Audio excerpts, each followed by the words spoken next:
শিক্ষকৰ নিযুক্তিৰ ক্ষেত্ৰতো আমি ইতিমধ্যে ব্যৱস্থা আৰম্ভ কৰিছোঁ আৰু ইয়াতো বহুত বেছি বিতৰ্কৰ অৱকাশ নাই আৰু এইবিলাকত নিশ্চিত কোৱালিফিকেশ্যন লাগে কাৰণে কেণ্ডিডেটৰ সংখ্যাও কম কিন্তু তৃতীয় আৰু চতুৰ্থ শ্ৰেণীত এইবাৰ অসম্ভৱ প্ৰাৰ্থীয়ে আবেদন কৰিছে আপোনালোকে নিশ্চয় মুখ্যমন্ত্ৰী মহোদয়ে যোৱাকালি কৰা মন্তব্যটো শুনিলে তেখেতে স্পষ্টভাৱে কৈছে যে শিক্ষক নিযুক্তিৰ ক্ষেত্ৰতো প্ৰক্ৰিয়া আৰম্ভ হৈছে আৰু এই ক্ষেত্ৰত বহুত বেছি বিতৰ্কৰ অৱকাশ নাই আৰু যিহেতু শিক্ষকতাৰ ক্ষেত্ৰত নিশ্চিত কোৱালিফিকেশ্যন লাগে গতিকে এডিআৰিৰ তুলনাত ইয়াত কম্পিটিশ্যনৰ সংখ্যা যথেষ্ট কম এডিআৰিৰ ক্ষেত্ৰত এইবাৰ অসম্ভৱ প্ৰাৰ্থীয়ে অৰ্থাৎ লাখ লাখ প্ৰাৰ্থীয়ে আবেদন কৰিছে তাৰ তুলনাত শিক্ষকতাৰ এলপি ইউপিৰ ক্ষেত্ৰত কিন্তু যথেষ্ট প্ৰাৰ্থীৰ সংখ্যা তুলনামূলকভাৱে কম আৰু টেটকাম ৰিক্ৰুটমেণ্টৰ ক্ষেত্ৰতো এডিআৰিৰ তুলনাত যথেষ্ট কম প্ৰাৰ্থী হ'ব কিয়নো ইয়াত নিশ্চিত কোৱালিফিকেশ্যন লাগে আবেদন কৰিবৰ কাৰণে গতিকে আজি আমি আলোচনা কৰিম এলপি ইউপি আৰু মাধ্যমিকৰ ক্ষেত্ৰত কাট অফৰ এক তুলনামূলক বিশ্লেষণ আপোনালোকে নিশ্চয় জানে বিগত বৰ্ষবিলাকত কেইবাটাও নিযুক্তি হৈ গৈছে এলপি আৰু ইউপিৰ ক্ষেত্ৰত আৰু যথেষ্ট ভাল নম্বৰ থকা প্ৰাৰ্থীখিনিয়ে ইতিমধ্যে তেওঁলোকে চাকৰি যোগদান কৰিছে আৰু বহু কণ্টেক্সুৱেলত থকা প্ৰাৰ্থীও ৰেগুলাৰ পোষ্টত তেওঁলোক নিযুক্তি হৈ গৈছে যিসকলৰ নম্বৰ ভাল আছিলে আৰু পুৰণি পদ্ধতিত তেতিয়া মেধা তালিকাবিলাক প্ৰস্তুত হৈছিল প্ৰফেচনেল কোৱালিফিকেশ্যন আৰু একাডেমিকৰ মাৰ্কছ টেটৰ নম্বৰৰ লগত যোগ কৰি মুঠ নম্বৰৰ ভিত্তিত মেধা তালিকা প্ৰস্তুত হৈছিল কিন্তু এইবাৰ এলপিৰ ক্ষেত্ৰত টেটত 85% আৰু এমইৰ ক্ষেত্ৰত 80% লোৱা হ'ব গতিকে টেটৰ নম্বৰে প্ৰাধান্য বিস্তাৰ কৰিব আৰু যদিও বা প্ৰফেচনেল কোৱালিফিকেশ্যন বা একাডেমিক্সৰ পৰা ন্যূনতম মাৰ্কছ ধৰা হ'ব তথাপিতো টেটৰ নম্বৰতে ইয়াত যথেষ্ট গুৰুত্ব আৰোপ কৰা হৈছে ইয়াৰ উপৰিও এনচিচি আৰু কালচাৰেলৰ ক্ষেত্ৰতো এটা নম্বৰ ইয়াত ধৰিছে যদি আমি চাওঁ বিগত বৰ্ষবিলাকৰ তুলনাত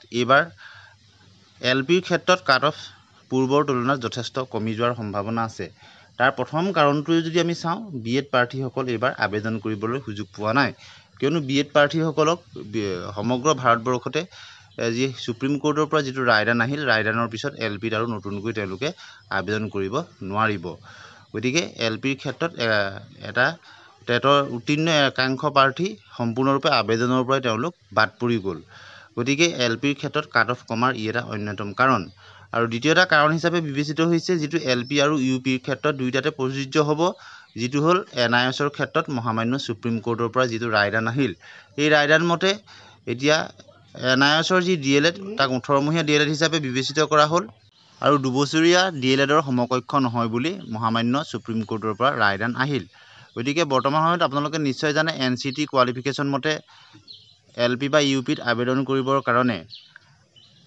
দুবছৰীয়া প্ৰফেচনেল কোৱালিফিকেশ্যন লাগে এলপিৰ ক্ষেত্ৰত ডিএলএড আৰু এমইৰ ক্ষেত্ৰত ডিএলএড বা বিএড অৰ্থাৎ মিনিমাম দুবছৰীয়া হ'ব লাগিব আৰু যিহেতু সুপ্ৰিম কোৰ্টৰ ৰায়দানটোত এনআইএছ ডিএলএডক 18মহীয়া বুলি বিবেচিত কৰা হ'ল গতিকে আপোনালোকে নিশ্চয় গম পাইছে গতিকে ইউ এলপি আৰু ইউপিৰ যি আগন্তুক নিযুক্তি হ'বলৈ গৈ আছে তাত প্ৰভাৱ পেলাব তথাপিতো এনআইএছৰ পিটিশ্যনাৰসকলে মহামান্য সুপ্ৰিম কোৰ্টত এটা গোচৰ তৰিছে আৰু যিটোৰ শেহতীয়া শুনানি এই 29 জুলাই তাৰিখে হ'ব গতিকে তাৰ পৰা যদি বিশেষ এনআইএছৰ পক্ষত ৰায়দান আহে তেতিয়া কথাটো অলপ বেলেগ হ'ব কিন্তু যিটো এতিয়া বৰ্তমান চলি থকা যিটো সুপ্ৰিম কোৰ্টৰ ৰায়দান সেই ৰায়দান মতে আপোনালোকে গম পালে যে এনআইএছ ডিএলএড 18মহীয়া বুলি বিবেচনা কৰা হ'ল আৰু দুবছৰীয়া ডিএলএডৰ সমকক্ষ নহয় বুলি তাক কোৱা হ'ল কিন্তু যিটো পিটিশ্যনাৰসকলে সমগ্ৰ ভাৰতৰ যিটো গোচৰ তৰিছে তাৰ শেহতীয়া শুনানি 29 জুলাই তাৰিখে আছে আৰু পৰৱৰ্তী সময়ত ইয়াৰ পৰা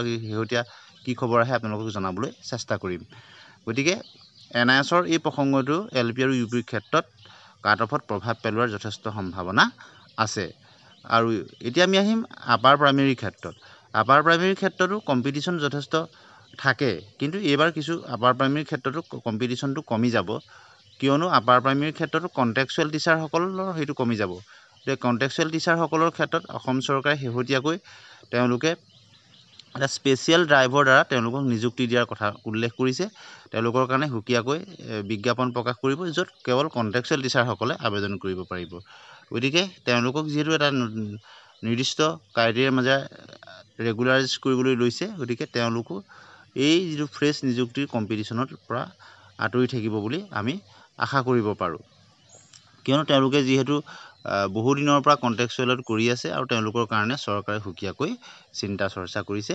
নিয়মীয়াকৰণৰ কাৰণে। ইয়াৰোপৰিও আপাৰ প্ৰাইমেৰীৰ ক্ষেত্ৰত BEd আৰু DLEd দুইখিনি প্ৰাৰ্থী আহি যায়, গতিকে কম্পিটিশ্যন LPৰ তুলনাত কিছু বেছি। তথাপিতো আৰু পোষ্টৰ সংখ্যাও কিছু কিন্তু কম LPৰ তুলনাত, জিলাভিত্তিকেই হওক বা কেটেগৰী ৱাইজৰ ক্ষেত্ৰতে হওক। গতিকে LPৰ তুলনাত UPত কাট অফৰ কিছু কম্পিটিশ্যন থাকিব। এতিয়া আমি আলোচনা কৰিম মাধ্যমিকৰ ক্ষেত্ৰত। মাধ্যমিকৰ ক্ষেত্ৰত যোৱা বছৰবিলাকত যদি আমি চাওঁ, টেট উত্তীৰ্ণ প্ৰাৰ্থীৰ সংখ্যা যথেষ্ট কম, তাৰ তুলনাত খালী পদৰ সংখ্যা যথেষ্ট বেছি, বিশেষতঃ হাইস্কুলবিলাকত। যোৱা বিগত যিটো এডভাৰটাইজমেণ্ট হৈ গ'ল, নিযুক্তি হৈ গ'ল, তাৰ ক্ষেত্ৰতো আমি তেনে এখন দৃশ্যপটেই দেখা পাইছিলোঁ। যিহেতু বহু প্ৰাৰ্থীয়ে টেট উত্তীৰ্ণই হ'ব পৰা নাছিল, তাৰ তুলনাত খালী পদৰ সংখ্যা যথেষ্ট বেছি আছিল। কিন্তু এইবাৰ অসম চৰকাৰে এটা নতুন পদ্ধতিৰ মতে নিযুক্তি দিবলৈ গৈছে, যাৰ দ্বাৰা টেট কাম ৰিক্ৰুইটমেণ্ট অনুষ্ঠিত কৰিব। টেট কাম ৰিক্ৰুইটমেণ্টৰ জৰিয়তে যিমানখিনি খালী পদ ওলাইছে, হাইস্কুলৰ ক্ষেত্ৰত 7,000ৰো অধিক আৰু হায়াৰ ছেকেণ্ডেৰীৰ ক্ষেত্ৰত, উচ্চতৰ মাধ্যমিকৰ ক্ষেত্ৰত 1500ৰো অধিক। গতিকে যিমানখিনি পোষ্ট আছে সিমানখিনি প্ৰাৰ্থীকে উত্তীৰ্ণ কৰাব। গতিকে কোনো পোষ্ট খালী ৰৈ নাযাব। গতিকে যিহেতু নতুন পদ্ধতিত হ'ব, গতিকে এই নতুন পদ্ধতিৰ ক্ষেত্ৰত ইয়াত কাট অফৰ কথাটো নাহে। কিন্তু আপাৰ যিটো হায়াৰ ছেকেণ্ডেৰীৰ ক্ষেত্ৰত ছাবজেক্ট অনুযায়ী কিছু কাট অফৰ সলনি হ'ব। ধৰি লওক আছামিজ, ইংৰাজী এইবিলাকৰ ক্ষেত্ৰত পোষ্ট কিমান ওলায় বা অন্যান্য ছাবজেক্টবিলাকৰ ক্ষেত্ৰত পোষ্ট কিমান ওলায় আৰু আবেদনকাৰী প্ৰাৰ্থী কিমান ওলায়, আবেদনৰ খুলি দিয়াৰ পিছতহে আমি গম পাম। গতিকে সেইখিনি কথা এতিয়া আমি আলোচনা কৰিব নোৱাৰোঁ। কিন্তু হাইস্কুলৰ ক্ষেত্ৰত যথেষ্টখিনি পোষ্ট ওলাইছে, গতিকে যথেষ্টখিনি নিযুক্তি হ'ব। 7,000ৰো অধিক পোষ্ট আৰু উচ্চতৰ মাধ্যমিকৰ ক্ষেত্ৰতো 1500ৰো অধিক পোষ্ট ওলাইছে। আৰু টেট কাম ৰিক্ৰুইটমেণ্ট যিহেতু হ'ব, এইবাৰ সকলো পোষ্ট পূৰণ হৈ যাব। ইয়াৰ আগৰ নিযুক্তিবিলাকত বহুত পোষ্ট খালী ৰৈ গৈছিলে। গতিকে এইবাৰ অসম চৰকাৰে সেই কথাটো লক্ষ্য কৰি টেট কাম ৰিক্ৰুইটমেণ্টৰ যোগেদি নিযুক্তি দিয়াৰ ব্যৱস্থা কৰিছে। গতিকে আপোনালোকে নিশ্চয় গম পাইছে। এতিয়া যদি আমি চাওঁ কেটেগৰী ৱাইজ LP আৰু UPৰ ক্ষেত্ৰত কাট অফ কেনেধৰণৰ হ'ব, এতিয়া প্ৰথমেই আমি চাম যে টি টাইপছৰ ক্ষেত্ৰত অসম চৰকাৰে এটা আদৰণি পদক্ষেপ যে টি টাইপছৰ ক্ষেত্ৰতো এইবাৰ এটা ৰিজাৰ্ভেশ্যন দিছে। গতিকে টি টাইপছৰ প্ৰাৰ্থীসকলে তেওঁলোকে এইবাৰ প্ৰত্যেকখন জিলাতে তেওঁলোকৰ কাৰণে সুকীয়াকৈ এটা ৰিজাৰ্ভেশ্যন আছে আৰু তেওঁলোকে নিযুক্তি পাব। আৰু যথেষ্টখিনি পোষ্ট ওলাইছে, তাৰ তুলনাত টি টাইপছৰ প্ৰাৰ্থীৰ সংখ্যা কিন্তু সিমান বেছি নহয়। গতিকে টি টাইপছৰ মেক্সিমাম কেণ্ডিডেটে এইবাৰ চাকৰি পোৱাৰ সুযোগ আছে আৰু তেওঁলোকে নিজৰ ৰিজাৰ্ভেশ্যনতকৈ বেছি ইয়াত থকাখিনি যিহেতু আনৰিজাৰ্ভতো তেওঁলোকে পাব। গতিকে মেক্সিমাম টি টাইপছৰ প্ৰাৰ্থী এইবাৰ যিহেতু তেওঁলোকে নিযুক্তি পাব LP আৰু UPৰ ক্ষেত্ৰত। PWDৰ ক্ষেত্ৰতো যথেষ্ট পোষ্ট ওলাইছে, গতিকে যোৱাবাৰৰ তুলনাত PWDৰ ক্ষেত্ৰতো কাট অফ কমিব। আৰু দ্বিতীয়তে আমি ক'ব পাৰোঁ যে ST হিলছৰ ক্ষেত্ৰত প্ৰাৰ্থীৰ সংখ্যা যথেষ্ট কম, খালী পদ থাকিহে যায়গৈ। গতিকে এইবাৰো ST হিলছৰ অল আছামত যিমানখিনি LP আৰু UPৰ পোষ্ট ওলাইছে, সিমানখিনি প্ৰাৰ্থী ওলাবনে নাই তাৰ কিন্তু আশংকা আছে। গতিকে কিছু পদ ৰৈহে যাবগৈ পাৰে, কিন্তু যিসকলে আবেদন কৰিছে, যাৰ সকলো এলিজিবিলিটি ক্ৰাইটেৰিয়া আছে, তেওঁলোকে নিযুক্তি পাব। এতিয়া আহিলোঁ ST প্লেইনছৰ ক্ষেত্ৰত। ST প্লেইনছৰ ক্ষেত্ৰত কম্পিটিশ্যন কিছু থাকে, কিন্তু যোৱাবাৰৰ তুলনাত এইবাৰ কিন্তু কিছু কমিব। আৰু আটাইতকৈ বেছি কম্পিটিশ্যন হয় OBC আৰু MOBC আৰু আনৰিজাৰ্ভৰ ক্ষেত্ৰত। OBC আৰু MOBCৰ ক্ষেত্ৰত কম্পিটিশ্যন যথেষ্ট থাকিব LP আৰু UPৰ ক্ষেত্ৰত, কিন্তু জিলাভিত্তিক কিছু বেলেগ হ'ব। জিলাভিত্তিক বিশ্লেষণ দিয়া আছে আৰু আপোনালোকে যদি বিচাৰে কমেণ্ট ছেকশ্যনত জনাব।